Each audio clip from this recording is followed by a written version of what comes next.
बिस्मिल्लाहिर्रहमानिर्रहीम। अस्सलाम वालेकुम। Welcome to Punjab educator. Dear students, आज के इस लेक्चर में हम डाटा ट्रांसमिशन मोड को डिस्कस करेंगे। डाटा को एक जगह से दूसरी जगह मुंतकली का तरीका डाटा ट्रांसमिशन मोड्स कहलाता है।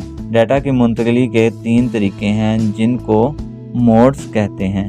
इनमें simplex mode, half duplex mode और फुल डुप्लेक्स मोड शामिल हैं। आइए अब बात करते हैं सिंप्लेक्स मोड की।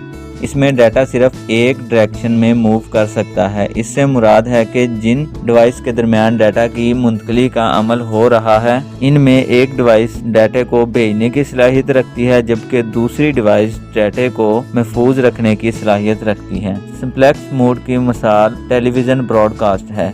इसमें ट्रांसमीटर से सिग्नल टीवी एंटीना तक आते हैं जबकि आपके टीवी एंटीना से सिग्नल वापस ट्रांसमीटर को नहीं भेजे जाते। आइए अब बात करते हैं हाफ डुप्लेक्स मोड की। इसमें डाटा दोनों अतराफ में मूव करता है, लेकिन एक वक्त में एक डिवाइस या तो डाटे को भेज रही होती है या वसूल कर रही होती है, यानी दोनों काम एक ही वक्त में नहीं होते। यही वजह है कि हाफ डुप्लेक्स मोड में डाटा की मुंतकली की रफ्तार काफ़ी कम होती है। हाफ डुप्लेक्स मोड की मिसाल वायरलेस सिस्टम है, जिसमें एक शख्स दूसरे तक अपना पैगाम पहुंचाता है, फिर दूसरे शख्स से जवाब वसूल करता है, यानी दोनों काम एक वक्त में नहीं हो सकते। आइए अब बात करते हैं फुल डुप्लेक्स मोड की।